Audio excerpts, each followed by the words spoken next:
Bagong taon, bagong pagkakataon, pagbabago.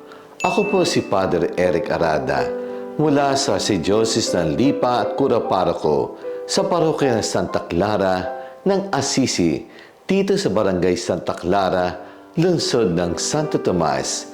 Magandang araw sa ating mga faith friends at sa ating kalakbay sa ating buhay pananampalataya at patuloy ang pagninilay at paglaganap ng salita ng Diyos. Sa ating bagong taon na ito ay Jubilee Year na binuksan ng ating Santo Papa, Papa Francisco noong gabi ng December 24, 2024 na may tema Pilgrim of Hope. Nais niya tayo bigyan ng pag-asa sa kabila ng mga digmaan sa Gaza, Ukraine at iba pang mga bansa.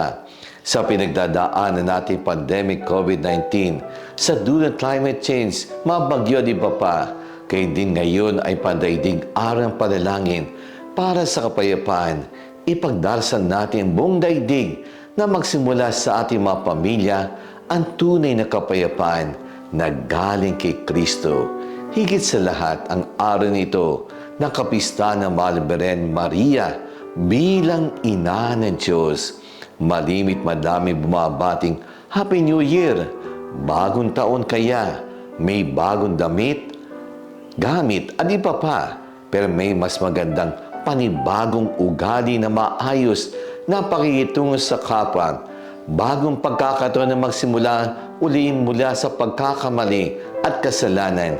Hindi yung tituloy lamang ang dating gawain at walang pag-unlad sa sarili.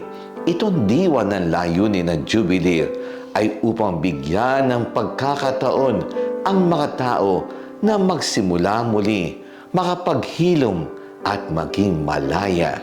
Magsimula muna ito sa pagsusuri o evaluate na nakaraang taon, magginawang tungkulin pag-iisip plano at ang ating sarili.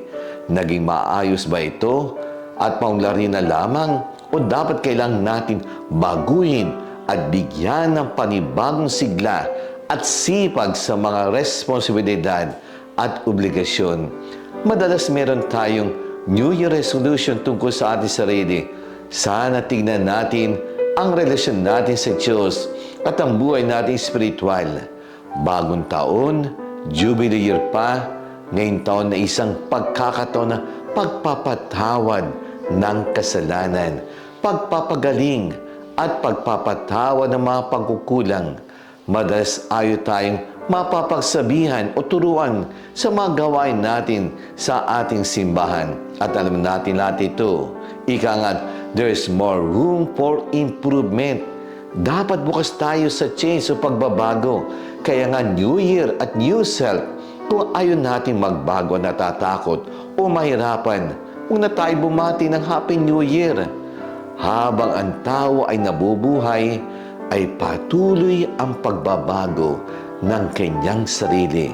Kontento na ba tayo sa ganitong kapayapaan at kalagayan ng ating buhay? Sasamahan tayo ng ating Mahal na Birhen Maria sa ating palalakbay na maging karapat-dapat na maging anak ng Diyos. Alalayan natin, nilikha tayo ng Diyos mula sa kanyang kawangis at larawan. Kaso nadungisan ng kasalanan, yan ang gusto natin mangyari, na patuloy pagbabago hanggang tayo maging larawan ng Diyos. Yan ang plano at gusto ng Diyos na mangyari sa atin. Huwag tayong manatili sa kalagayan na kontentos sa simpleng pagsimba at dasal lamang.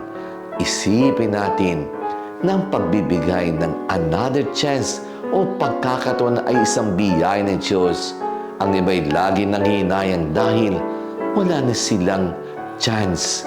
Salamat sa biyaya ng buhay at pagkakataon sa panibagong taon na ito. Let us pray.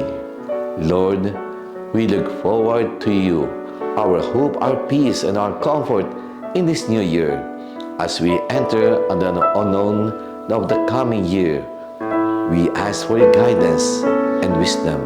Illuminate our path with your light so that we may walk in your ways and make choices that align with your will.